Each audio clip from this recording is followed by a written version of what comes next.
E aí, tudo bem? Seja bem-vindo ao nosso curso técnico profissional Desenvolvimento de Sistemas, né? Nós estamos em programação de jogos digitais e nós estamos dentro do conceito de fundamentos de programação de jogos, né? Nós estávamos vendo algoritmos na última aula, né? Na penúltima aula, porque a última aula foi avaliação 2, a nossa avaliação 2, tá? Então vamos relembrar aqui. Eu já vou entrar com uma atividade aqui que ficou pendente, tá? Mas vamos dar uma retomada ali antes para a gente lembrar. Então, a última aula, antes da prova, a gente estava fazendo essa atividade aqui, ó. Algoritmo de movimentação de personagem. Então, algumas pessoas, se eu não me engano, uma ou duas pessoas fizeram só, o resto não fez, tá? Então, aqui vai atribuir uma nota boa hoje aí para vocês aí para recuperar quem precisa recuperar nota. Então, vamos fazer, tá? Então, ó, já tem esse período da aula já, né, para a gente fazer aí 10 minutos da aula do professor aí para a gente fazer essa atividade aqui, tá? Se não der tempo agora, nesses 10 minutos aqui, você continua no finalzinho da aula lá, o professor vai dar mais um intervalo para a gente resolver algumas pendências. Então, vamos lá. Então, tá, essa atividade já está lá no Google Class, o professor não vai mostrar muito aqui para vocês, é só vocês entrarem ali no Google Class e fazer a atividade, tá? A atividade, então, é fazer um algoritmo ali simples. Lembra que a gente trabalhou a questão do algoritmo? Lembra da manteiga lá, da pasta de amendoim no pão? Como produzir um sanduíche? Então a regra vai ser a mesma aqui, galera. A gente tem um algoritmo, a gente estudou sobre o algoritmo, né? Aqui a gente vai usar pseudocódigo, né? Um código pode ser meio Portugal, pode ser meio na linguagem mesmo ali de máquina, pode ser em inglês, do jeito que você quiser, do jeito que você entender. Então você vai fazer um algoritmo de movimentação de personagem. Eu dei um exemplo aqui, eu não quero que você copie de mim, mas é só um exemplo, né? Ó, movimentação de personagem. Usando ali o método de laço de repetição, né? Ó, C, tecla para cima pressionada, mover personagem para cima. C, a tecla apertado para baixo, mover personagem para baixo. C, tecla apertado para esquerda, personagem para esquerda. E C, tecla apertada para direita, personagem para direita, né? Então isso é, né, um algoritmo, né? Então isso aqui é um algoritmo simples aqui de pseudocódigo. Então é só um exemplo para você aí, né? Na 2 a gente tem um exercício parecido com esse do primeiro, né? Só que ele pede uma sequência diferente, ó. Atividades práticas do algoritmo, né? Ele pede aqui, ó. Elabora um algoritmo que um personagem colete itens espalhados no mapa, né? Você visualiza um mapa aí, um jogo. Contabiliza os pontos ao pegar cada item, né? Então tem que introduzir uma variável de lógica de contagem. Então, ó, um exemplo do professor aqui não é para copiar, vocês vão fazer o de vocês. Então eu tenho uma variável ali que eu criei, ponto, recebendo 0. Então para cada item do mapa, né, se o personagem tocar no item, adicionar 10 pontos. E se tocar ou remover item do mapa, né? E remover o item do mapa. Então é uma sequência bem simples, uma orientação bem simples, né? Então nós temos aqui o algoritmo 3 também, né? IA de inimigo, né? Então vai criar um algoritmo de inimigo que patrulha uma área. E daí você vai criar um algoritmo para, se ele fugir para longe, o inimigo voltar à patrulha, né? Trabalhar a condição de loop. Lembra que a gente falou do C lá? De loop, né? Então, enquanto o jogador estiver ativo, né? Então, se a distância entre o inimigo e o jogador for menor que 5 passos, né? Então, mover o inimigo na direção do jogador. Se não, mover o inimigo de novo de volta para a patrulha, né? É bem simples a orientação lá. A gente faz o nosso algoritmo ali do jeito que a gente entender. E o simulado 4 aqui é um combate, né, básico. Então, cada grupo deve criar um algoritmo para combate simples entre o personagem e o inimigo. A regra é a seguinte: o personagem e o inimigo têm um ponto de vida e cada golpe ele perde pontos, então, até um deles ser derrotado. Então, ensinar o uso de variável aqui, decremento de lógica e decisão. A linha do raciocínio aqui desse algoritmo ficaria mais ou menos assim. Mais uma vez, não é para copiar aqui do professor, é para fazer do teu tipo, teu código aí. Então o meu código ficaria assim. Eu tenho lá uma variável personagem recebendo 100 pontos. E tenho a vida do inimigo 50 pontos. Então eu dei uma prioridade aqui para o meu personagem principal, ele recebe mais pontos e o inimigo recebe menos pontos. Então eu estou aqui desvalorizando um pouco a vida do meu inimigo. Mas é coisa minha aqui. Então aqui o meu algoritmo é assim, ó, enquanto a vida do personagem for maior que 0 e a vida do inimigo também maior que 0, aí vai uma condição. Se o personagem atacar, diminui a do inimigo em 10 pontos. E se o inimigo me atacar, diminui a vida do personagem em 5 pontos, né? Então aqui eu deixei beneficiado aqui o personagem e deixei desproporcional o inimigo por motivos próprios, regra do meu jogo. Então eu quero que você, em cima dessas atividades aí, desse exemplo que eu dei, vocês desenvolvam a atividade de vocês, tá? Então contando a partir de agora, ó, vou contar aqui 10 minutos, tá? Para essa atividade aí.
aí, turma, beleza? Professor retornando aqui, os 10 minutos ali se passaram, deu mais um acréscimo ali de 1 minuto ali, né? Por causa das substituições e as... Estou brincando. Então, vamos lá, tá? Essa atividade aqui, então, fica valendo ali valor 10, ó, coloquei ali, então vai ajudar bastante aí quem está precisando recuperar, então vamos fazer, né? E caso não deu tempo de terminar agora, pode me entregar depois, pode me entregar lá no final da aula também, porque a gente vai ter um intervalo depois, tá? Então a gente vai passar aqui e continuar com a aula aqui, então, por enquanto agora, dá um time aí nessa atividade, quem terminou, terminou, quem não terminou, deixa aí, né, em stand-by, que depois a gente consegue retornar nela de novo, tá? Vamos prestar atenção na aula aqui agora, complemento da aula, tá? Vamos lá? Então a gente passou aqui os itens, né, de exercícios, para a gente entender o conceito aqui de algoritmo, né? Então vamos voltar lá na parte, complementando aqui, ó, a parte do conceito. Então é fundamental compreender que o algoritmo ele se justifica no resultado que ele almeja alcançar, né? Logo, deve ter um objetivo específico. Então existe uma sequência de instruções ali, são instruções simples, e que pode tornar mais complexa conforme a necessidade de considerar outras situações, né? Então a gente tem aqui uma sequência de instruções simples, né, nesses exercícios. E assim é nos nossos aplicativos, nos nossos jogos também. Só que conforme a necessidade de considerar outras situações ou complexidades maiores no nosso jogo ou no nosso software, nossas instruções vão aumentando também, né? Então o algoritmo muda também e fica mais complexo, né? Não fica tão simples igual a gente está montando aqui nessas atividades que a gente fez. Então, quando um programa de computador trava, por exemplo, né, é porque ele estava recebendo uma informação que não foi programada lá na parte do processamento. Por isso que trava, entendeu? Então, por isso que a gente tem que prever já todas as condições que pode acontecer, todos os cenários possíveis, né, que pode acontecer durante a execução do software. Porque a máquina, assim, lembra que eu falei? A máquina ela não é inteligente. Quem são inteligentes somos nós, né? A máquina só ela é eficaz e eficiente em resolver ali nossas condições, né? A nossa instrução. Então a gente passa uma instrução para a máquina, se a gente passar a instrução correta para ela, ela vai executar.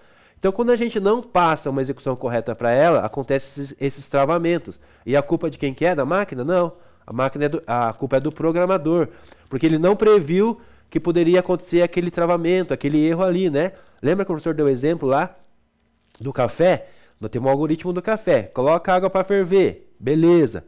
Se a água ferveu, verifica se tem pó lá, passa o café. Se a água não ferveu, se não, ferver a água. São condições, né?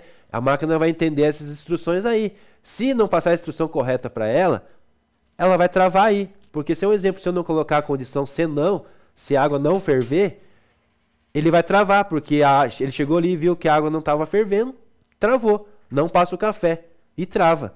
Agora, se eu colocar assim, se não, tome uma outra atitude, né? Esquente no micro-ondas, coloque lá naquela elétrica. Se eu não der a condição para o computador, a situação do cenário ali, ele vai travar, porque ele não sabe o que fazer. Então a gente tem que prestar atenção bem certinho no nosso algoritmo, no nosso código, ela tem que estar todos os cenários, considerar todos os cenários possíveis de erros que pode acontecer, de travamentos que pode acontecer. E a gente tem que deixar ele bem fluido, né, nessa questão aí. Por isso que a gente usa essas situações aí do se não, enquanto, né? If else, né? Else e if, né? Lembra que a gente estudou sobre isso? Então, assim, com o código é a mesma coisa, né? Sendo necessário ler linha por linha para que ele atinja o objetivo final. Então, o computador vem lendo ali linha por linha do nosso código até executar todas as etapas ali e chegar no objetivo final. Então, missão dada, missão cumprida. A gente dá a missão correta para o computador, sequência bem certinha ali dos algoritmos, do nosso código, e ele executa. É simples assim. Então, a maioria das vezes dos erros não é do erro da máquina. A máquina ela não é programada para errar. Agora a gente pode errar. Então a gente fez o código, a gente fez o algoritmo errado, a gente tem essa situação nas nossas mãos. Então o programador sempre tem que estar atento a isso, né? E tentar resolver isso e prever isso já lá no começo. Então a gente tem aqui uma situação aqui complementando ali o nosso exercício, né? As situações de variáveis. A gente não falou muito sobre variáveis, então a gente vai dar uma complementada aqui agora. São informações de entradas inseridas em um determinado algoritmo, né? Que poderá ir, né? Então as mais comuns são informações de texto, né? São informações de inteiros, né? De números inteiros.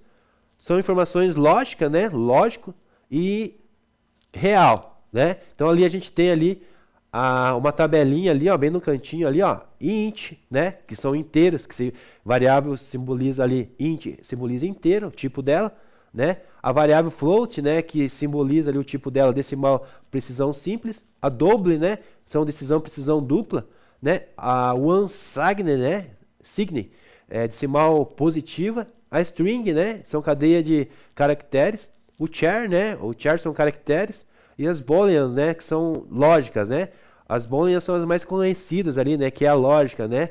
Então, quando tem uma boolean, uma variável boolean, ela quer saber se é verdade ou se não é, né? Se é verdadeiro ou se é falso, né? Se sim ou se não. Então, ela é bem usada, assim, quando a gente vai questionar, vai trazer essas questões aí para o nosso algoritmo, para o nosso código, né?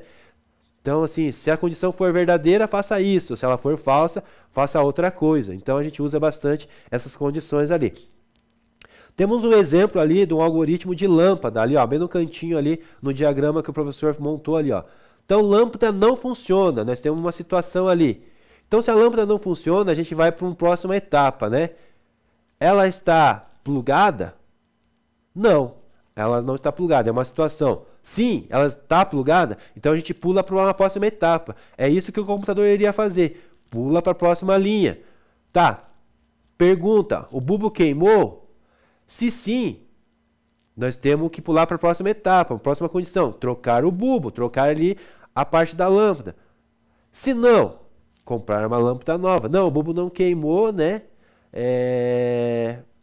Então, vamos trocar a lâmpada para uma nova. Não, né? A situação não ali.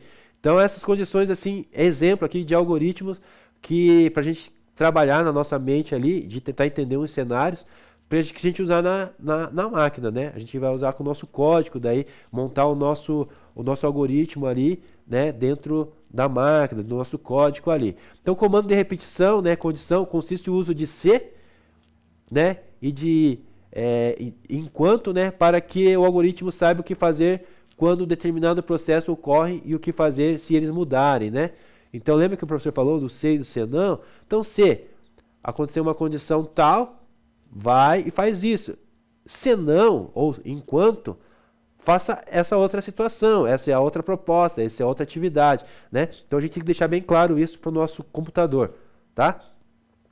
Vamos entrar um pouquinho aqui sobre as variáveis, né? Então lá, uma variável inteira, né?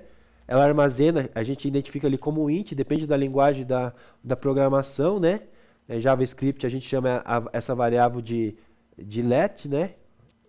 Em outras linguagens vai chamar variáveis diferentes, mas aqui só para você entender os tipos de variáveis, né?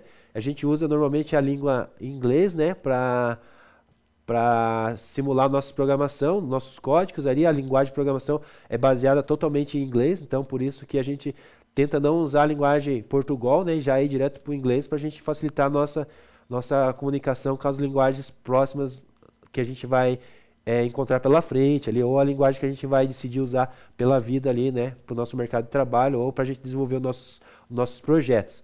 Então, int, né, é inteira, armazena número inteiro, como 1, menos 10, 45, e usando quando não há necessidade de números com casas decimais, né, então quando não precisa de números decimais, a gente usa a variável int, né, exemplos, números de vida de jogador ou quantidade de itens de um inventário. Então a gente usa esse tipo de variável. A variável float, né? Decimal de precisão simples.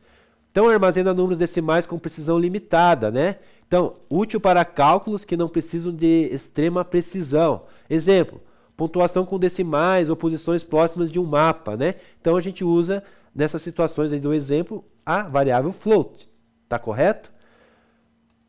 Tem o double, né? O double são decimais de precisão dupla, né? Por isso que é o nome double.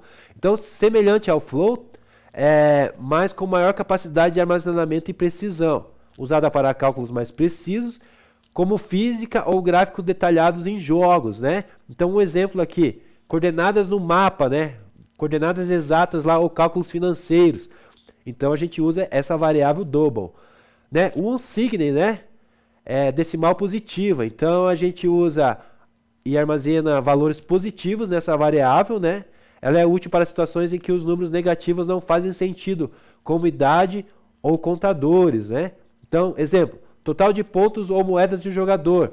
Então a gente usa essa variável unsigned, né? Então, esses são alguns tipos de variáveis que a gente estava falando sobre a aula. As outras variáveis que tem aqui, que nós temos, depois a última, a boolean, né? String, que é uma cadeia de caracteres, então ela armazena textos, né? Caracteres, palavras ou frases. É muito usado para nomes, mensagens de erro, né? Diálogo entre jogos, né? O diálogo entre os personagens, né? Exemplo aqui, game over, né? Uma variável string que guarda essa mensagem. Ou o nome do jogador, também é uma variável string que guarda esse tipo de informação, né? E aí a gente tem o char, né? Que são os caracteres, né? Também representa um único caractere. É útil para armazenar letras e símbolos ou pequenos dados que não chamam palavras completas, né? Então, o char a gente usa para guardar quando a gente vai guardar exemplos A, B ou mais, né? Então, a gente usa essa variável para guardar esse tipo de informação. Então, a gente vai encontrar tipos de variáveis, situações possíveis para ser usada dentro do nosso código, tá certo? E a última aqui, que a gente usa bastante mesmo, que é a de lógica, né? Ela representa valores lógicos, né? É true ou false, né? Verdadeiro ou falso. Ela é usada para controle de fluxo ou verificações de condicionais, né? Então, exemplo, o jogador está vivo. Se for verdadeiro, faça tal coisa. Se for falso, faça tal outra atividade. Executa outra função, né? Então, assim, true ou false, né? Então, ele vai ter que decidir ali, ele guarda essa informação. Então, ele sempre vai perguntar se é verdadeira a condição ou se é falsa, né? O que ele vai fazer na próxima, a gente usa bastante isso aí. Tá bom? Tem uma outra dinâmica aqui com vocês agora, tá? Essa aqui também vale bastante um ponto ali para a gente ajudar aí nas recuperações de vocês. Dinâmica individual ou em dupla, vocês decidam aí o que vocês querem fazer, tá? Já também está lá disponível no Google Class, lá para você também completar para o professor. Então, a partir de agora, a gente tem, depois que eu terminar de explicar ele aqui, a gente tem 5 minutos, tá? O professor vai explicar aqui a dinâmica primeiro. Com o exemplo de um jogo, faremos a mesma lógica de construção de algoritmo, né? Mostrando a receita no vídeo, lá nos vídeos anteriores, lá nas aulas anteriores, a gente mostrou a receita lá, né, de como faz lá o sanduíche, lembra? Então, com a estrutura de repetições e condições. Então, você vai escolher um jogo favorito, qualquer jogo aí que você imaginar, tá? O professor vai dar o exemplo dele aqui daqui a pouco. Descrever instruções e passos necessários para poder zerar, vencer o jogo escolhido, tá? É bem simples, você vai fazer no teu caderno aí, ou vai fazer lá direto no Google Class, lá, tá? Se fizer no teu caderno, tira print e manda pro professor, posta lá no Google Class. Se não, faz direto no Google Class, que lá essa atividade tá lá já para vocês, tá? Eu já passo o valor dessa atividade aqui, tá? Mas ela não vai valer 0,1, ela vai valer um pouco mais, tá? Então, bem importante fazer ela. Então, o meu jogo ficou assim, turma, só para vocês entenderem o exemplo, para vocês fazerem o de vocês. Meu jogo favorito é FIFA, né? Futebol. Segue os passos para poder vencer esse jogo. Esses são os passos que eu achei que é importante, que deve ser seguido para vencer o jogo. Então, assim, A, escolher meu time. B, fazer escalações. C, defender meu gol para não levar gols do adversário. D, atacar meu adversário e fazer gols nele. E, coloquei uma condição aqui na última. E, se eu fizer mais gols do que o meu adversário, eu ganho. Se fizermos o mesmo número de gols, empatamos. Se não, eu perco, né? Você viu que eu usei a condição aqui de repetição, ó. Se vai fazer tal coisa. Se fizer tal outra atividade aqui, empatamos. E se não der nada certo do que eu falei, das outras condições, eu perco. Porque eu tenho que finalizar a condição, né? Eu não posso deixar em aberto, porque lembra que o computador trava se não tiver todas as condições específicas até o objetivo final? Então, esse é um algoritmo ideal para acontecer, para dar um exemplo para vocês, e de forma simples, tá? Então, em cima disso aí, a partir de agora, 5 minutos para vocês fazer essa atividade aí, tá bom? Vamos lá, então?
E aí, turma, 5 minutinhos ali deu o nosso tempo, tá? Mesma questão da anterior. Depois a gente precisar, a gente volta, faz de novo. Você pode me entregar no final da aula ou depois, né? Importante é entregar e o valor ali, ó, 0,5, né? Então, ajuda a recuperar a nota aí quem está precisando. Eu vi que algumas pessoas já fizeram essa atividade e a próxima que o professor nem falou ainda, também já estão fazendo, eu já vi lá. E a primeira atividade, que era do algoritmo, só uma pessoa que colocou lá no Google Class. Então, o professor está acompanhando aqui, tá? Mas dá tempo ainda da gente concluir ainda essas questões aí, tá? Então, o meu algoritmo aqui eu já mostrei para vocês como que eu desenhei aqui, né? O meu algoritmo do meu jogo favorito, né? Vocês provavelmente escolheram de vocês. Se alguém aí escolheu o FIFA também não tem problema, né? Porque esse jogo não é só meu, né? Tem mais gente que gosta. Mas provavelmente aí são jogos diferentes aí da turma aí, né? Um tempinho aí para vocês também, só que isso aqui eu vou acabar passando, mas eu queria que vocês entrassem aí para vocês ver, para desenvolver aí a lógica de vocês. São joguinhos também, né? Eu vou abrir um aqui e depois vocês copiam aí os links aí e entram aí para vocês ver, tá? Eu não vou deixar esses 10 minutos aqui, não vou deixar esse tempo aqui, porque nosso tempo aqui da aula é curto, tá? Então vamos abrir um aqui com vocês, esse primeiro aqui, ó. E vocês dão uma olhada ali, pratiquem depois, copiem esses códigos aí, tiram um print aí. É bem legal vocês treinarem aí depois essas instruções aí, desses joguinhos aí, tá? Eu vou tentar abrir aqui na minha tela aqui só um minuto, vou pedir um minuto para vocês.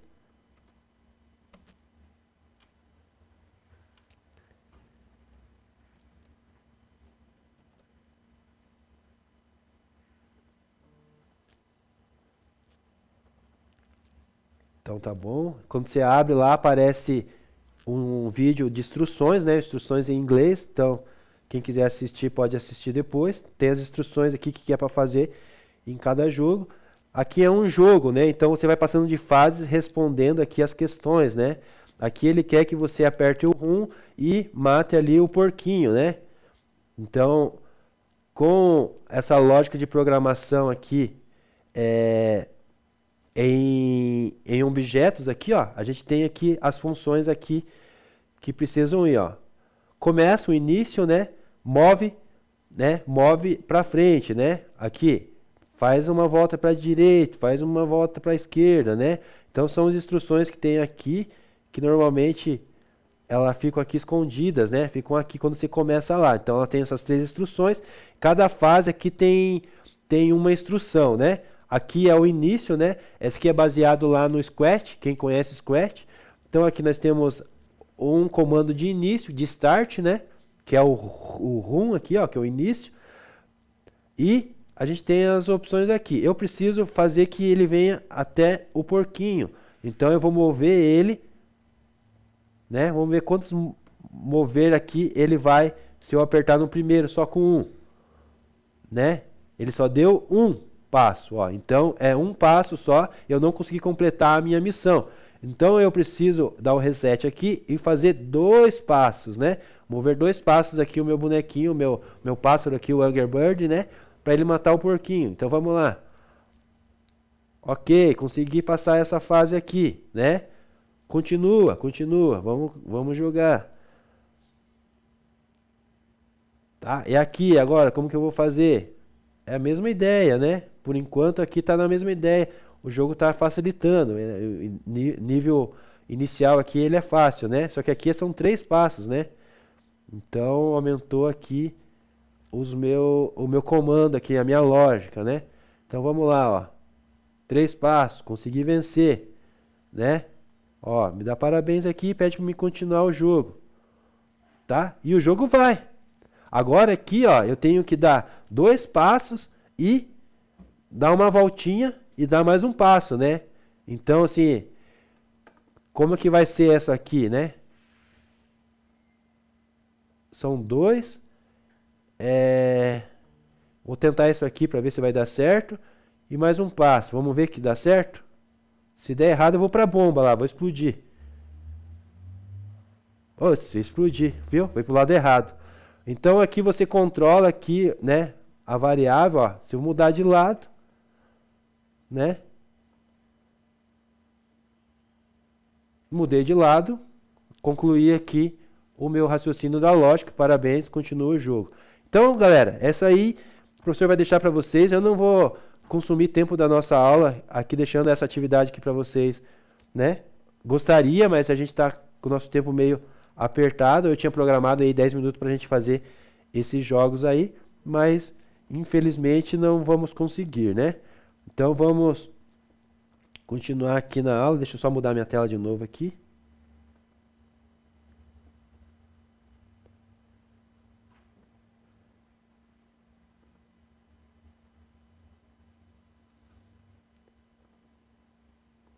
Deixa eu só me achar aqui agora.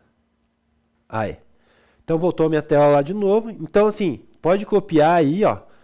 Tira uma foto. Se quiser o professor coloca o link lá, os links para vocês lá no mural da turma. Já vou fazer isso já, né? Vou colocar aqui os links lá para vocês. Só mais um minutinho aí que a gente tem. Hoje vai ser meio corrido porque a gente tem nossa atividade aí que eu quero complementar com vocês pra gente fechar nossas notas, né? Então vamos lá, eu vou colocar os links tudo para vocês lá, depois vocês pratiquem. É bem legal, é bem intuitivo e você vai treinar aí o teu raciocínio aí na questão da lógica, né? No Squash lá também o professor indica vocês também a estar participando, a estar entrando lá e estar desenvolvendo os jogos de vocês também lá, tá?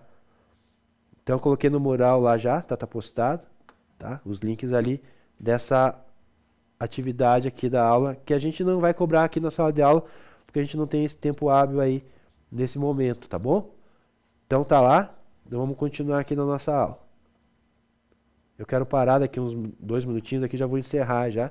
Só vou mostrar outra atividade aqui, que a gente, provavelmente vocês já começaram a fazer, porque eu vi ali que alguém já fez. Mas não tem problema, tá? Continuem fazendo lá, essa atividade aqui também vale ponto. Estruturação de repetição, né? Então aqui você vai responder, professor. Então assim, de um algoritmo são aquelas necessárias em situações que realizam tarefas mais de uma vez, né? Então estrutura de repetição de um algoritmo são aquelas necessárias em situações que realizam tarefas mais de uma vez. Você vai me dizer se é verdadeiro e se é falso. Então essa aqui é bem rapidinho, o professor não vai colocar nem tempo lá, porque ela é bem rapidinho de você entra lá e já resolve, já responde. Se é verdadeiro ou se é falso, já vai dizer, né, a resposta, o professor vai dizer se você acertou ou não, né? Questão 2. São estruturas condicionais que alteram o fluxo da execução de um algoritmo. Aqui você tem múltiplas alternativas, né? Então, a primeira lá é se, if e se não, né? Else, né? Se e se não, que a gente chama de if e else. A B é sim e yes. A C é não, no. A D é claro, clear, né? E todas as alternativas estão corretas. Então, são estruturas condicionais que alteram o fluxo de execução de um algoritmo. Qual alternativa você acredita que é a verdadeira, a correta, né? Então, se é A, se é B, se é C, se é D e se é E. Já está lá disponível para vocês também no Google Class. É só você responder na forma de formulário lá. Já está valendo nota para você também, tá? Então, eu não vou dar resposta aqui para vocês. Eu tenho um vídeo aqui rapidinho, acho que de 3 minutos, tá? E daí a gente vai dar um intervalo já para vocês, para a gente fazer nossas atividades aí, as avaliações que ficou pendente e o nosso projeto, tá bom? Vamos alinhar aí com o Gabriel, mas por enquanto estamos aqui ainda em aula, vamos ver esse vídeo aqui.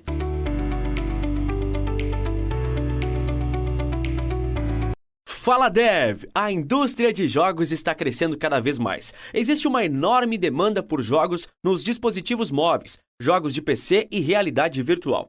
Os estúdios procuram recrutar designers gráficos, designers 3D e programadores que dominam as engines para a criação de jogos. Como vimos na última década, os jogos estão se tornando cada vez mais comum na vida das pessoas. Agora, eles fazem parte mais do que nunca das experiências sociais, preparo físico, arte e educação. Os motores de jogos, também chamados de engines, são softwares que reúnem diversas ferramentas no processo de criação dos jogos, como luzes, áudio, mecânicas, animações, físicas, entre outras. O uso de uma engine é justamente para você não ter que reinventar a roda. Dessa forma, não precisará refazer códigos e processos que normalmente são padrões durante a criação de um jogo. Mas é claro que usar ou não usar é opcional. O mercado disponibiliza diversas opções, sejam de forma paga ou gratuita, cada uma com suas vantagens e desvantagens. Sabemos que escolher a melhor engine não é nada fácil.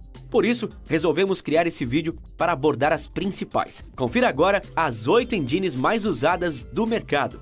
A Unity é uma das mais utilizadas do mundo. Essa plataforma dá a possibilidade de criar jogos 2D e 3D altamente otimizado e graficamente impressionante. Faz uso da linguagem C# e oferece essa possibilidade de escrever linhas de código, garantindo mais liberdade ao desenvolvedor durante o processo de criação.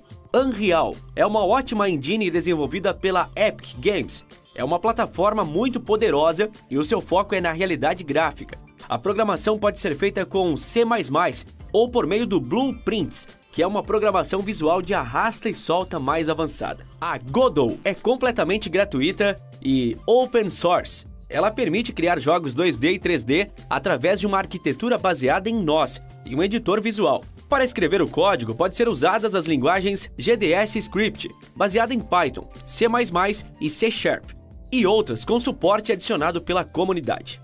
O Game Maker é, por muitos, considerada a melhor game engine para jogos 2D. É conhecida pela sua facilidade de uso. É possível criar jogos sem programar, apenas arrastando e soltando componentes, mas também tem a possibilidade de escrever as linhas de código HTML. A Construct é voltada para a criação de jogos 2D, que rodam direto no navegador. Ela também permite criar jogos sem programação, através de uma interface arrasta e solta. É baseada em HTML5, faz uso de lógica e programação visual, orientada a condições e eventos. O Phazon é um framework usado para jogos 2D, em HTML5. O desenvolvimento pode ser feito em HTML, bem como em JavaScript. Esse framework usa renderizadores Canvas e WebGL. O RPG Maker é exclusivamente voltado para a criação de RPGs 2D, estilo 16 bits. Essa engine não exige a escrita de linhas de código, funcionando no estilo arrasta e solta. A CryEngine é especializada em jogos FPS. Ela possui um poderoso editor visual, diversas ferramentas integradas e de código aberto. Conforme visto nesse vídeo, existem diversas engines no mercado, cada uma com as suas vantagens e desvantagens. Algumas estão mais em evidência por conta da comunidade de desenvolvedores e funcionalidades. Mas a escolha de qual ferramenta usar vai depender muito da proposta do projeto que você atuará. Experimente algumas delas e veja qual te agrada mais. Isso aí, turma. Então, um vídeo ali para complementar ali nosso conhecimento aí para vocês sobre as engines, né? Para a gente construir aí nossos projetos aí. Então, o que vimos na aula de hoje? Estudamos o que são algoritmos, entendemos sobre construções ali de estruturas de algoritmos e aprendemos que jogos digitais, assim como qualquer outro software, né, são implementados através de construção e conjunto de instruções detalhadas, né, usando uma ou mais linguagens de programação ou linguagem de script. Tá baixo aí, Lô? Tá, vamos melhorar um pouco aí o áudio. Então aqui, ó, estudamos lá que são algoritmos, entendemos sobre a construção de estruturas de algoritmos, né? E aprendemos que jogos digitais, assim como qualquer outro software, né? Porque o jogo é um software, são implementados através de instruções e conjuntos de instruções detalhadas, usando uma ou mais linguagens de programação ou linguagens de script, correto? Então aqui, turma, eu vou chamar o Gabriel aqui agora, comigo, né, Gabriel? Na sala aí. Vamos continuar conectados. O professor só vai parar a gravação aqui, tá? Então, por hoje, esse assunto aqui do conceito da aula tá dado, tá? E a gente vai entrar na outra atividade aí agora, né? Offline, tá? Então, até o próximo encontro aqui. Professor, encontro vocês na próxima aula. Um abraço.